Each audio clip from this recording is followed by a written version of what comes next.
Tervetuloa Autohullun Autopodi-kanavalle. Tällä ensimmäisellä ajopäiväkirjan videolla me ajetaan tällä meidän Enyaqilla Lahdesta Kuusamon kautta Leville ja takas. Hyppää kyytiin, niin sä näet missä kaikkialla me tällä Enyaqilla seikkaillaan ja kuulet samalla, että minkälainen auto tämä Enyaq oikein on. Ei muuta kuin lähdetään matkaan. Ja esimerkkinä kun me ollaan nyt tässä motarilla, niin kun mä painan vilkun päälle ja haluan vaihtaa kaistaa, niin tämä autopilotti eli travel assistantti pysyy koko ajan päällä. Tossa niin ei ihminen pysähdy nopeampaa. Tälläkin stopilla niin meni 23 minuuttia, 24 minuuttia ja auto olisi ollut valmis jo 5 minuutin jälkeen. Ai. No niin, viimeinen etappi käynnistyi, eli Kajaani Kuusamo. Tää on jostain syystä tää parhain etappi ja tässä on eniten sitä fiilistä. No niin, täällä sitä ollaan. Kuusamossa. Täällä liikenneympyrässä on tällainen taideteos. Se varmaankin muistuttaa Kitkan kuohuja. Mä en paljasta minne me ollaan menossa, mutta sen verran paljastan, että ajetaan hurulenkki niin sanotusti ja mennään tästä keskustan kautta. Meillä on aina tapana katsella, että mitähän tänne uutta on tänne Kuusamoon oikein tullut. Me käydään täällä ehkä 2 vuodessa, joululomalla ja sitten näin kesälomalla ja pitää se käydä ihmettelemässä ensimmäisenä kun tänne tulee, että no onko täällä uusia liikkeitä ja mitä kaikkea muuta mitä muuta uutta tänne on tullut. Aika harvoista mitä uutta on, mutta on sitten kiva aina katsella. Silleen vähän harmittaa, että enempikin näkee sitä, että liikkeitä lopettaa ja rakennuksia puretaan, mutta se on tätä aikaa, eipä sille maha mitään. Keskustassa on Torin grilli. Jos et ole koskaan käynyt, se on ollut vuosia sitten niin sellainen legendaarinen grilli ja sieltä on haettu kyllä tosi monet grillin burgerit ja onpas ollut hyviä sellaisia perusburgereita, mutta ei enää nykypäivänä tai ihan olla vastaavaa tasoa. Ja täällä meillä seikkailut jatkuu. Kajaanissa oli markkinat ja Kuusamossa näyttäisi olevan jotkut festarit. Talonpöytäfestit, kesän kovin tapahtuma. Sinnehän olisi mukavaa lähteä pyörähtämään, mutta ei taida olla mahdollisuutta. No joo, saavuimme tänne taajamaan torialueelle, Tori Piazza. Aivan kun olisi tuolla kotipuolessa Italiassa. Täällä on Enyaq. Se oli oikeasti superppi. Siinä oikealla näkyy toi legendaarinen, tai entinen legendaarinen Torin grilli ja tänne on tullut joku pomppulinna täksi kesäksi. Sieltä kyllä pitää hakea noi jäätelöt ainakin. Joo.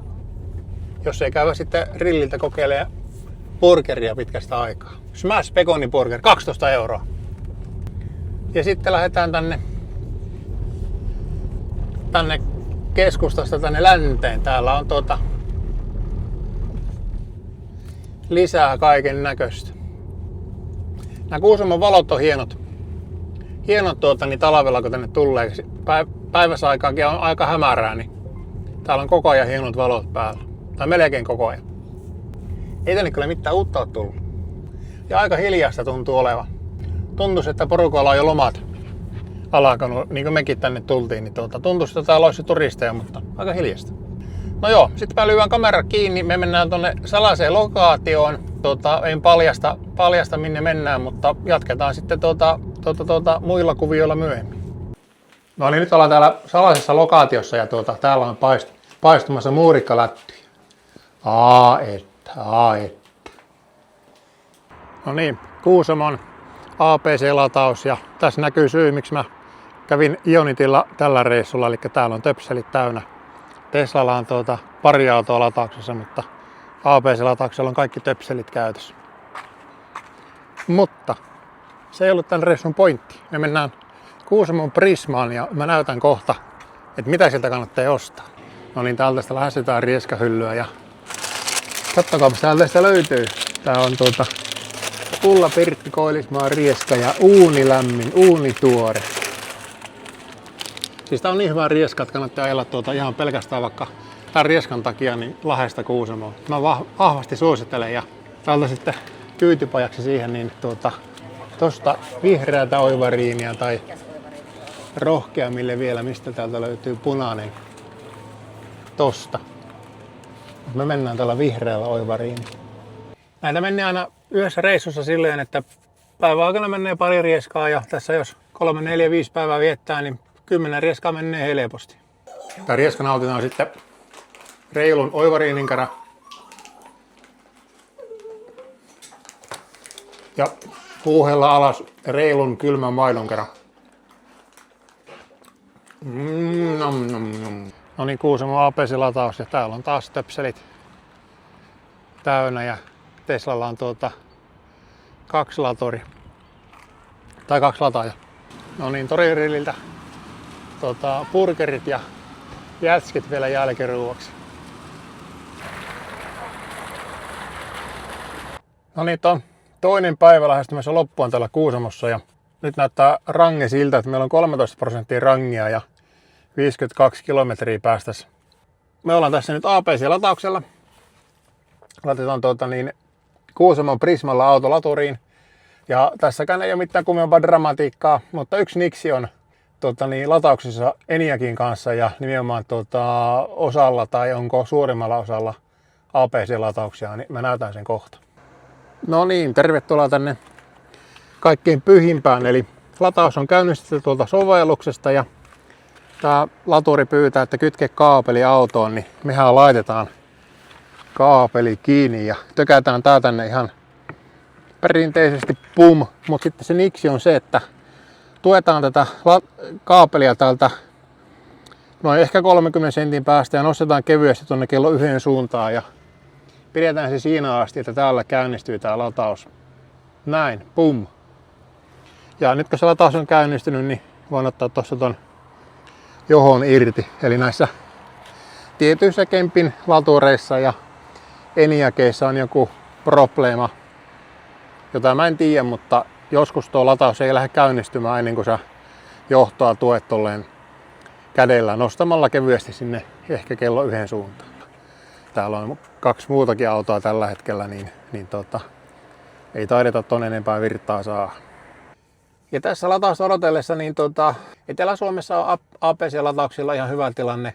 Töpseleitä on enemmän ja niitä megalatauskenttiä on enemmän, mutta tänne pohjoiseen kun tullaan, niin niitä ei oikein oo. Me ladataan Ionitilla Kuopiossa, tai ladattiin Kuopiossa ja Kajaanissa. No täällä Kuusamossa Ionity ei oo, mutta sitten seuraava laturi Ionitilla on tuolla Rovaniemellä. Siellä ladataan ja tuolta Leviltäkin sellainen löytyy, niin Ionityä päässään käyttää sitten kaikkialla muualla paitsi täällä Kuusamossa. Ihan hyvä. No joo, 110 kilowattia teholla latailee tällä hetkellä. Tarkoittaa käytännössä, että se lataa lisää rangea 11 kilometriä per minuutti. Eli jos tässä tunnin olisi, niin se lataisi 666 kilometriä lisää rangea akkuun. Mutta en mä niin kauan tässä jähi parikymmentä minuuttia tässä ehkä kehtaa istuskella. Kun ei oikein mitään muuta tekemistä, en kehtaa lähteä Prismaan vaikka niitä rieskoja ostamaan tai muuta, niin kökin täällä sitten täällä autossa. Meillä on sellainen hyvä tilanne, meillä on tää sellainen lokaatio täällä Kuusamossa, jota mä en teille kuitenkaan paljasta, mutta tähän on helppo tulla ja vaikka kävellä sinne tältä autolta sitten takas oottelemaan latausta, jos niikseen tulee. Mutta nyt laiskottaa enkä lähde käveleen sinne kämpille takaisin, vaan oottelen tällä autolla, kun tää lataus valmistuu. Mitä ihmettä? Skodassa on start- ja stoppinappi. Onko siellä kukaan katsojissa, joka tietää, mikä tuon napin tarkoitus on? Tämä Skodahan käynnistyy, kun hyppää kuskin paikalle, laittaa vyön kiinni ja laittaa vaihteen silmään. Nappiahan ei tarvitse painaa, että sä pääset tällä autolla liikkeelle. Mutta miksi nappia tarvitaan? No esimerkiksi silloin, jos sulla on muuta porukkaa autossa kyytissä ja lähdet käymään auton ulkopuolella. Hyvä esimerkki arjesta on se, että mä vien pahveja tuonne kierrätykseen ja lapset on kyytissä. Niin mä hyppään autosta pois ja painan starttinappia. Niin auto käynnistyy ja lapset voi kuunnella sen aikaa merisäätä täällä autossa. Ja vaikka lämmitys on sen aikaa päällä tai kesäaikaa ilmastointi on sen aikaa päällä. Eli ilman startti-stoppinappia niin tämähän ei olisi mahdollista. Mä näen tuolla nettikeskusteluissa, että moni ihmettelee ja vähän jopa nauraskeleekin, että miksi ihmeessä, että sähköautossa on käynnistysnappi. Eihän sitä tarvi mihinkään. No ei tosiaan tarvi, mutta tietyssä tilanteessa se on tosi kätevä. 13 pinnaa, nyt se on 53 pinnaa, eli siinä on tullut 40 yksikköä lisää vajassa 19 minuutissa. Ja rangiakin näyttäisi olevan 238, 239 tällä hetkellä, että tässä alkaisi olemaan virtaa ihan hyvin voisi lähteä nyt jo tuonne kämpille, mutta odotellaan vielä hetki. No niin, vajaa 27 minuuttia mennyt ja akku on ladattu 70%. Rangia on 316 kilometriä. Kyllä me taitaa nyt kuulkaa niin lopettaa tää lataus ja lähteä tuonne kämpille levähteleen. Tää eilinen ajo kuitenkin tuntuu vielä vähän meikäläisessä. Innostunpa siinä illalla vielä kämpillä videota editoimaan sinne yhteen asti, niin ei tässä tullut paljon viime yönä nukuttua, niin parempi lähteä levähtelemään, niin lataus loppuu nyt. No niin, täällä entisen Sokoksen rakennuksissa täällä Kuusamon keskustassa, niin täällä on ihan kiva kirppari, missä me tykätään aina käydä. Käydään muutenkin aina kirppareilla tuolla kotipuolessa ja muuallakin, niin totta kai pitää käydä myöskin Kuusamossa kirpparilla. Täällä siis. No niin, seikkailut täällä Kuusamossa jatkuu ja nyt mennään Riipiselle. Riipiselle on kiva käydä pyörähtämässä aina Kuusamon reissulla. Täällä on halvat munkkikahvit 2 eurolla. Aikaisemmin ne maksoi muuten vain 1 euron, että hinta on tuplaantunut, mutta näkisin, että 2 euron hinta munkkikahvista on vielä ihan silleen kohtuullinen. Ja täällä on kivat matkamuistomyymälä ja tollanen pienoismalli muun muassa Rukan alueesta ja kaikkea. Niin jos et ole käynyt, niin tulkaa käymään Riipisellä. Yksi sellainen hieno paikka, missä kannattaa käydä, kun täällä Kuusamossa pörräätte, niin on niin sanotusti Kelanranta. Tästä kun mennään liikenneympyrästä tänne ja käännytään tänne rantaa kohti, niin täältä se löytyy. Tää on tässä lähellä näitä pelipaikkoja.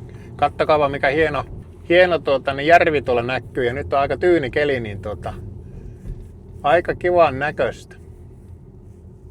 Täällä näkyy olevan muutakin porukkaa liikenteessä. Matkailuautoja ja henkilöautoja. Tuossa näkyy tuolla oikealla tuollainen silta ja siitä kun kävelee yli, niin mennään tommoseen saareen ja siellä on ihan kiva sellainen kävelyreitti. Menee tuon saaren ympäri tossa ja sitten kun jatkaa vielä sitä matkaa tuonne eteenpäin, niin tulee toinen silta ja pääsee sitten tonne lahden toiselle puolelle sinnekin kiertelemään, jos haluaa kävelemällä tai pyörällä. Ja tuolla toisella puolella, mikä nyt ei tähän vielä näy, mutta siellä on tosi hieno uimaranta. Eli tulkaa tänne Kelan rantaan Kuusamossa, jos täällä päin pörräätte. Tää on kiva paikka. Ja ei muuta kuin menoksi. Täällä on monesti porukkaa ongella ja näköjään tälläkin kertaa.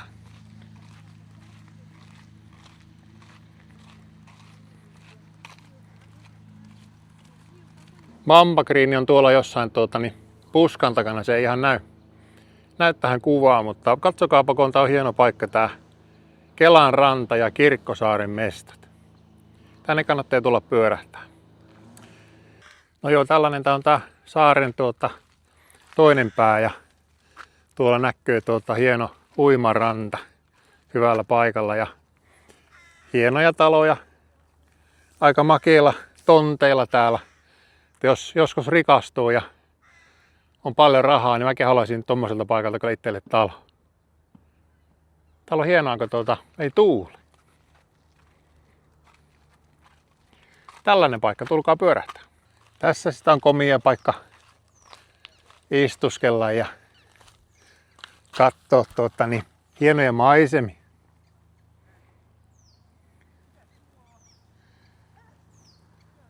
Kyllä. Siinä on en tiedä näkyykö kamerassa, mutta siinä on kyllä vähän niin kuin Blair Witch Projectia. Semmoista olisin entisenä kuusamolaisena ihmetellyt, että näin makeat rantatontit, niin tolle puolelle ihan tuohon rantaan lyödään sairaala tai lääkäri, mikä onkaan. Ja tonne puolelle on lyöty urheilukenttä parhaimmille tonteille. Eiköhän ole jos jotakin muutakin paikkaa löytynyt ja saatu tää ranta ja tilat täältä johonkin muuhun vähän kenties parempaan käyttää. Mutta ei Vaasakasin sen kummempia ole. Siellähän löytyy muun muassa vankila ihan sitä meren rannasta. No niin, nyt on sellainen tilanne, että huomenna pitäisi ajella leville ja akkua on sen verran, että päästään vajaa 300 kilsaa ja leville on täältä niin 360 kilsaa, joten pikkusen pitää hörpästä lisää virtaa akkuun. Ja mehän ollaan täällä tuttuun tapaan täällä Apsilla latailemassa. Täällä oli tuurilla nyt yksi töpseli vapaana, kun tähän maanantai-iltaan kello 20:07 tänne saavuttiin. Joo, mä tykkään aina ton latauksen käynnistää tuolla autossa, eli mä katon autossa, kun on, niin aina ton töpselin numeron. Tää on taas sama tuttu 3 ja nappasen sitten sovelluksen jälkeen niin tän laturin täältä ja tökkään paikalleen. En tykkää appista säätää täällä auton ulkopuolella. Kivempi istua tuolla autossa ja valita oikea töpseli tuolla mukavasti autossa istuen. Ja taas piti tätä johtoa täällä kannatella ja nyt on lataus käynnistynyt, niin saadaan tosta virtaa. Ja ei muuta kuin Prismaan ostoksille tässä välissä ja mehän ei osteta tällä kertaa rieskaa, vaan jotakin pikku iltapallaa, pikku purtavaa ja huomenna päästään sitten reissuun. Mä oon niin nolo. Mä huomasin tossa, että mehän pysähytään perhana tuossa Rovaniemellä jo, joten eihän meillä tarvitse tällä Kuusamossa ladata ollenkaan. No, täältä sovelluksesta se katkaistaan. Lyöään tosta lopeta lataus. Pum. Kotvasen se kestää. Sieltä autosta kuuluu naksaus, lataus on päättynyt ja ei muuta kuin töpseli irti ja menoksi. Kuitenkin ladattiin 12 minuuttia 14 kilowattituntia, vähän reilu. Mut joo, se oli turha pysäytys. Mä oon tässä ollut vähän sekaisin näitten videoiden takia, jos sallitaan tällainen pieni meriselitys. Tuossa on mun iltapalamäiskeet. Niin mä oon ollut vähän sekaisin näiden videoiden kanssa, kun koko ajan tulee kuvailtua kaiken näköistä ja ei aina pysy ajatus mukana, niin näin siinä käypi. Mut joo, se oli turha lataus, mutta onpahan nyt varalta virtaa akussa. Ei muuta kuin huomenna tien päälle. Parhaita ja hyviä hommia tiedossa. No niin, nyt se kuulkaa koitti se kauan odotettu hetki. Me lähdetään Kuusamosta leville.